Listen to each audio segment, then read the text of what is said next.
안녕하세요. 안녕하세요. 요즘 파주의 임현주. 이상원입니다. 네. 안녕하세요라는 단어가 참 그러게요. 별일 없으셨어요. 이렇게 해도 참 음, 깝깝한 나날들입니다. 매일매일 노동자들이 산업재해로 사망하는 데다가 지금 택배 노동자들이 이제 파업을 하고 있잖아요. 그런 데다가 광주, 이거는 있을 수 없는 일 아닙니까? 정말 어이가 없어서 말이 안 나오는데요. 그래서 돌이켜 봤더니 2014년 세월호 이후에 우리가 그렇게 이 사회가 전체적으로 다 안전 때문에 소풍도 안 가는 거, 안전 때문에 무슨 어떤 행사의 기준이 안전이었었는데 2021년 이 때가 돼서 사회가 좀 더 안전해졌나라는 의문이 막 들면서 막 회의감이 팍 밀려옵니다. 맞습니다. 저도 왜 이럴까? 저도 최근에 들어서 너무 많이 생각을 해보면 왜 이럴까? 자꾸 사람들이 죽어나가고 왜 이래야지만 이 사회가 돌아가는 건가? 라는 생각을 되게 많이 했거든요. 뭐 아까 전에 잠시 말씀을 나눴지만 우리 사회가 이렇게 삶에 있어서 우리가 과거에는 어떤 일을 함에 있어서 이걸 통해서 내가 어떤 사회에 공헌을 해야겠다 어떤 의미를 찾았었는데 지금은 그게 아니라 내가 이 일을 하면 어떤 일을 하면 내가 얼마만큼 벌 수 있어, 내가 어떤 걸 할 수 있어. 그러니까 모든 게 다 수익과 비용으로만 산정이 되는 그런 사회 시스템이 근원적인 문제가 아닌가라는 귀결로 저는 그게 되더라고요.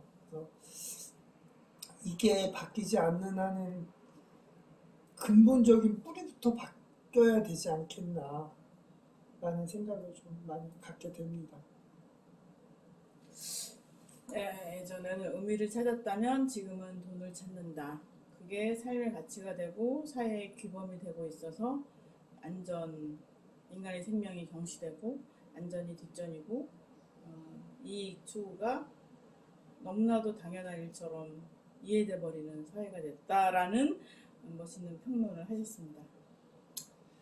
근데 그렇게 현상을 분석해도 남는 게 뭘 할 것인가라는 게 남는 거죠. 그래서 답답합니다.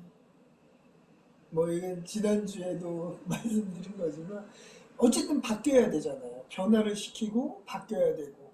근데 이제 뭐 지난번에도 말씀드렸지만 변화하고 바뀌는 거는 첫 번째는 제도를 바꾸는 거고 두 번째는 그 사람들이 이제 그 근원적인 거를 이제 다시 찾아가야 된다는 거죠. 뭐 그러니까 자본이 먼저가 아니다. 돈이 먼저가 아니다.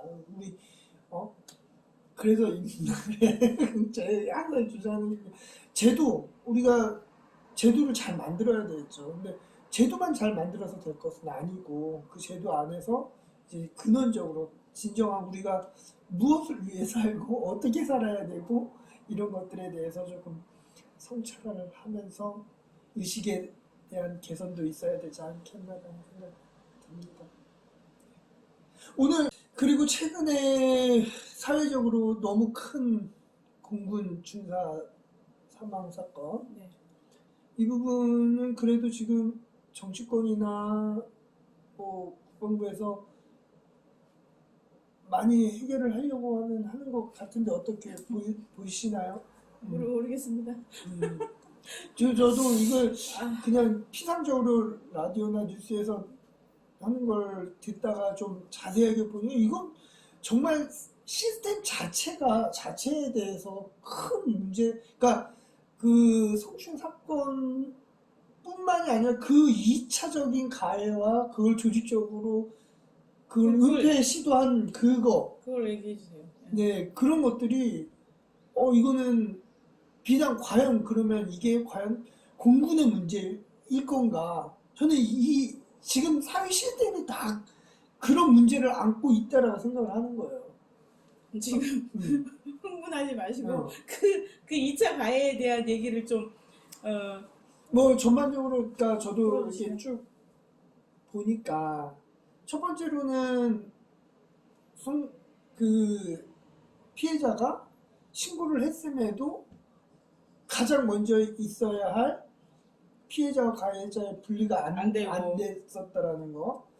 그 다음에 가해자가 직접 피해자한테 찾아와가지고 계속적으로 했다는 거. 그리고 남자친구를 통해서도 회유를 하고 그 가해자의 부모를 통해서도 회유를 하려고 하는 시도가 있었고, 더 나아가서는 그 공군 내에 그 성평등 뭐 상급에 해당하는, 제가 그 여자분인 것 같아요. 여자예요. 그분도 그거를 매뉴얼대로 처리를 안 했다라는 거. 그분은 왜 거기 그 자리에 있는지 저는 그걸 보면서 아니 복잡한 것도 아니에요. 상사에게 즉각 보고하라고 하는 거를 자기는 몰랐다는 거예요. 이게 말이 됩니까? 매뉴얼을 숙지를 못했다라는 답변. 아니까 매뉴얼 숙지 못하면 막 마치 무슨 뭐 매뉴얼이 길어서 그런 것 같은데 1, 2번 중에 하나일걸요? 그렇죠. 사건이 발생할 경우는 상관에게 즉각 보고하도록 한다. 그걸 안 했대요. 과연 안 했을까요? 안 했을까요? 그러니까 국방부가 처음에 그 자살 사건에 대한 인지를 했을 때 몰랐다고 그러더라고요. 왜 자살했는지를 보고를 하라고 그랬다고 그러더라고요. 그만큼 공군에서는 그거를 국방부에 보고를 안 했겠죠. 그 안에서 어떻게 해결을 해보려고. 그래서 뭐 공군 참모총장은 사의를 표명을 했는데, 제가 봤을 땐 그거 가지고 될 거는 아닌 것 같고. 대통령이 빈소에 갔었잖아요. 음. 네. 근데 저는 그 분이 애를 많이 썼잖아요. 그러니까 그 전에도 이 중사로부터 형체행을 닫기 전에도 여러 차례 있었어요. 근데 참잖아요. 네? 대체로 참죠. 공군 내에 여성 그 군인들에게 이제 했더니 3분의 2 이상이 그런 경험이 있다고 그러잖아요. 수행을 그런 통계도 나왔고. 그래서 참다가 이제 고발한 거 아니에요? 고소한 거 아니에요? 그러니까 회의 협박을 한 거잖아요. 그런데 보세요. 내가 이렇게 했어. 근데 이 내가 속해 있는 이 조직 내에서 나만 빼고 자기네끼리 다 수덕거리고 나를 왕따시켜. 가해자는 저기 있고, 그리고 가해자는 희낙낙거려. 나는 괴로워 죽겠는데. 그래서 분리를 해달라고 했는데 안 해주고, 그러니까 본인이 전출 신고를 하잖아요. 그래서 다른 부대 가죠. 다른 부대 가면 과신병사. 그쵸. 왕따댕에서 왔어. 아무 일도 아닌 것 같고서 문제를 크게 하는 애야. 라고 찍히고. 뭐, 어떻게 하겠어요. 근데, 이러한 조직 문화는 군이 제일 크겠고, 어느 조직이나 마찬가지죠. 공무원 조직도 그렇고, 네, 하다못해 저는 정당 조직도 그렇고, 요번에 민주당의 그 투기 때문에 12명 했잖아요.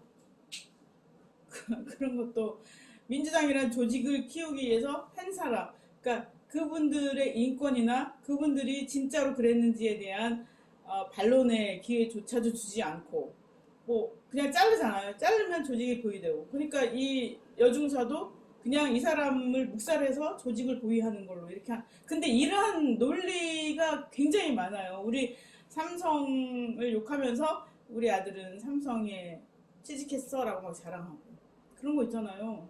얼마나 웃기는 얘기입니까? 우리 스스로 내부에 있는 우리의 모순을 우리가 직시하지 않고는 이 문제를 해결할 수 없다고 생각이 듭니다. 근원적으로는 해결할 수 없다고 생각합니다. 어쨌거나 지금 이 문제는 그 군인권센터 있잖아요. 그 군인권센터 같이 군 문제에 대해서 오랫동안 연구하고 또 이제 폭로도 하고, 그다음에는 이렇게 성명도 했던 이 단체가 적극적으로 결합해서 이제 음. 민간 인권, 그다음에는 군 인권 센터 같은 이런 민간의 조직들이 같이 결합돼서 이거에 대해서 명명백백하게 조사를 하고 처벌을 해야 돼요. 저는 지난번에 얘기했지만 국방부 장관 해임해야 된다고 생각합니다. 대통령이 먼저 사과했고요. 그 다음에 국방부 장관이 사과했어요. 이거 뭡니까 이거? 그래서 지금 그리고 이럴 때 딱딱 잘라야 돼요. 그 지금 또 시작이야. 야당 쪽은 지금 국정조사랑 특검을 요구하고 있고, 정부 여당 쪽은 지금 그 군 형법제도 그리고 뭐 군 형사제도 그거를 조금 제도를 손본다고 하더라고요. 근데 저는 굳이 그걸 왜 정부 여당은 왜 그것만 하냐는 거지. 특검도 받고 국정조사도 하고 그러면서 제도 개선도 같이 하면 좋은 거지. 저는 뭐 이건 이거고 저건 저거다라고 안 했으면 좋겠어요. 특검은 특검대로 가고, 그 지금 군 내부에서 군 경찰이 지금 그거를 자기네들 내부에 그거를 제대로 할 수 있겠냐는 거예요. 그러니까 검찰. 외부에서 같이 할 수 있는 뭐 특검이나 국정조사 같이 병행하면서 그간에 지금 노무현 대통령 때도 그거를 군 사법제도를 그러니까 전쟁 시가 아닌 평상시에는 그냥 민간의 그 사법으로 하자라는 법안을 했는데 그게 통과가 안 됐다고 그러더라고요. 그런 것처럼 이제 제도적인 개선도 하고 그러면서 요번에 어쨌든 명명백백하게 잘못된 사람들 처벌하고 그리고 다시는 이런 일이 일어나지 않도록 하는 게 필요할 것 같은 생각입니다. 네. 아까 얘기 나온 김에 그 민주당 12명 나왔는데 국민의힘도 감사원에 나가였다가 이번에 전화해서 권익위 그거를 받는다고 하는데, 아니 처음부터 권익 갈 것이지. 무슨. 그러니까 나는 참 그러니까 근데 이게 문제가 발생을 해서 이게 아니라 저는 어쨌든 문제가 발생을 해서 이게 더 좋은 사회로 나아갔으면 좋겠어요. 이런 LH로 인해서 어쨌든 이게 다 뒤집어진 거 아니에요. 어쨌든 우리 사회에 그런 암묵적으로 행해져 왔었던 그런 것들이, 그래서 아마 조금 더 얼만큼 바뀔지는 모르겠지만 좀 많이 바뀌었으면 좋겠다라는 생각이 들어요. 많이 바뀌었으면 좋겠는데요. 지금 가장 제가 생각할 때 이 사회를 바꾸는데 핵심은 이 사회의 기둥이 되는 거를 바꾸는 거예요. 이 사회를 움직이게 하는, 그러니까 기본적인 바퀴죠. 그게 뭡니까? 공무원 조직이에요. 행정부예요. 근데 공무원 조직은 아까 얘기했던 거는 군인 것처럼 조직 자체는 조직 보위주의에 빠질 수밖에 없어요. 그럴 거라는 거를 우리가 모두 인정하게 되지 않습니까? 조직 내에 있으면 내가 내 상사한테 잘 보여서 내가 승진하고 싶고, 그 다음에 내 말 잘 듣는 후배를 키워서 얘를 내 꼬봉으로 쓰고 싶고, 이런 거는 누구나 갖고 있는 거예요. 그래서 조직 고위주의가 기본이 되잖아요. 근데 이 조직을 어느 방향, 이 수레바퀴 4개가 끌고 가는 이 소뚜레를 어디로 끌 것인가라는 게 이게 방향이잖아요. 이 방향을 잡는 게 국회고 의회고 시민 여론이고 정당이거든요. 근데 이 소의 코투레를 당겨야 되는 이 방향을 갖고 있는 사람들이 잘 하지 못하면 이 수레바퀴는 조직 고위주의에 의해서 그대로 흘러가요. 그래서 우리 사회가 큰 문제 없이 그냥 그대로 흘러가잖아요. 그런 면에서 저는 국회의 책임이 아주 크다고 생각합니다. 예를 들면 그 누구죠? 그 국힘당에서 이해충돌 걸려갖고 탈당해서 무소속으로 갔던 아무튼 네. 124억인지 100 얼마의 그 수주를 서울시를 받고 뭐 말도 안 되는 그 특허를 갖고서 그랬던 하여간 너무 웃기죠. 그런 사람부터 시작해서 그 다음에는 그 김홍걸처럼 기준에 안 맞게 투기했던 의혹이 있는 사람들. 그러면 이런 거는 윤리위원회에서 바로바로 잘라야 돼요. 국회 윤리위원회가 사람 자른 거 봤습니까? 이렇게 얘기하면 이렇게 저는 이게 국회 얘기하면 이제 정치 얘기잖아요. 그러면 정치 제도는 지금 제대로 되냐?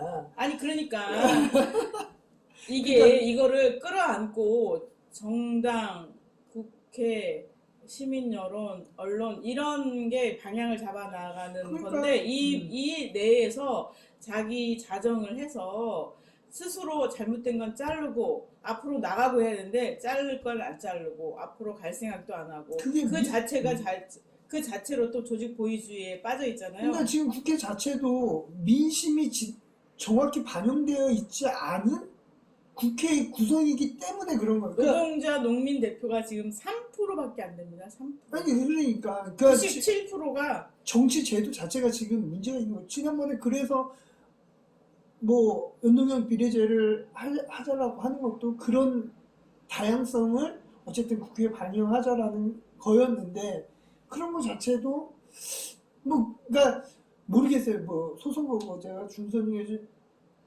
그거 별개로 치더라도 민심이 정확하게 반영되는 정치가 돼야 되지 않느냐라는 건데 지금 우리 사회 정치는 그렇게 되지 않고 있다라는 거죠.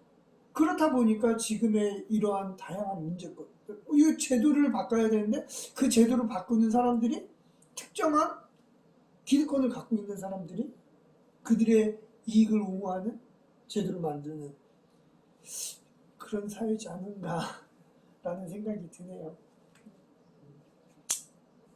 씁쓸합니다. 네, 오늘 평택항 가신다고 그러지 않았나요? 이선호 네, 오늘 씨. 아직 그 평택항에서 또, 산재로 돌아가신 아직 장례를 못 치르고 있어요. 엊그제 수요일날 49제를 광화문에서 했고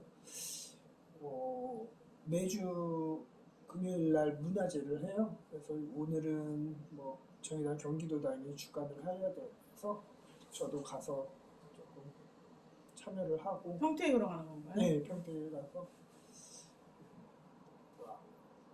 그 아버님 얘기도 듣고 관련된 분들 얘기도 듣고 지금 거기 대책위에서 그 고용노동부랑 그다음에 평택항이랑 여러 가지 그리고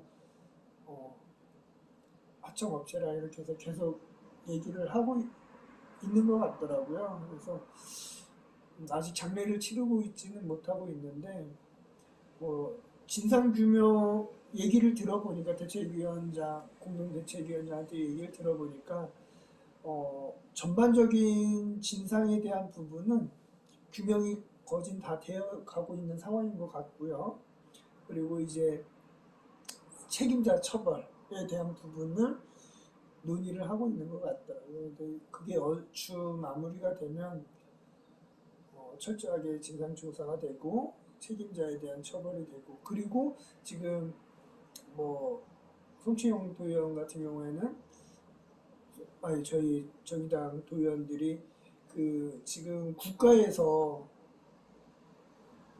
근로감독관이 3,000명 정도뿐이 안 된다고 그러더라고요. 그걸 전국으로 커버하기가 힘드니 지자체에서만이라도 선제적으로 근로감독에 대한 부분을 강화하자라는 걸 그 도정 질의에서 얘기를 하고 이재명 지사도 뭐 긍정적으로 답을 했다라고 하더라고요. 그래서 어쨌든 선제적으로 경기도에서 노동 감독에 대한 부분을 강화하겠다라는 답변도 받았다고 하니까 어쨌든 조만간 이제 정말 잘 해결이 되고 앞으로는 이런 일이 발생하지 않도록 할 필요가 있지 않을까 그런 생각이 듭니다.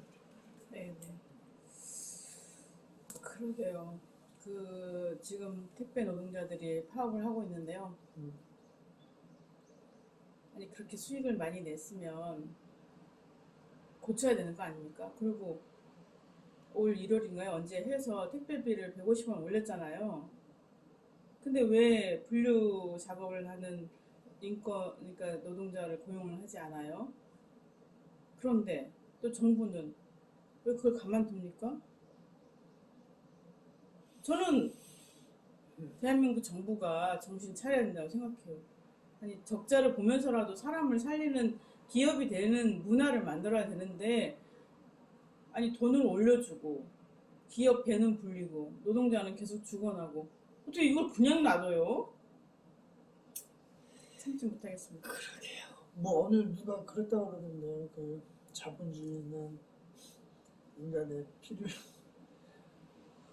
먹고 가는 시스템이라고 하는데 그게 좀 바뀌었으면 좋겠다라는 생각. 그걸 막는 게, 그렇지. 그걸 막는 게 법과 제도 아닙니까? 무한 증식하는 인간의 탐욕을 억제하지 않으면, 누르지 않으면 괴물이 됩니다. 그래서 사람을 잡아먹고도 아무런 죄책감도 없고 양심이 꺼리낌도 없는 괴물이 되잖아요. 이걸 막는 게 우리가 그들을 자본의 노예가 된 자본가를 살리고 또 자본에 의해서 죽음으로 몰리는 노동자를 살리는 길인데 그렇게 가야 됩니다. 그래요. 우리도 그거에 대해서 계속 관심을 갖고 우리가 있는 곳에서 우리 국장님은 언론인이니까 이런 것들에 대해서 더 많이 알려주시고 저도 뭐 이제 정치를 하는 입장에서 저도 그런 것들이 해결될 수 있도록 최선을 다해서 노력을 하겠습니다. 네, 그래서 저는 이제 정리하기 전에 인간의 탐욕을 막는 게 법과 제도이고 그런 면에서 최저임금제만 얘기했는데 최고임금제를 얘기해야 된다고 생각합니다. 제한을 둬야죠. 그리고 자산소득 비례 벌금제 이런 것도 당연히 해야 되고요. 우리가 탐욕에 빠진 그 자본가를 구출해줘야 됩니다.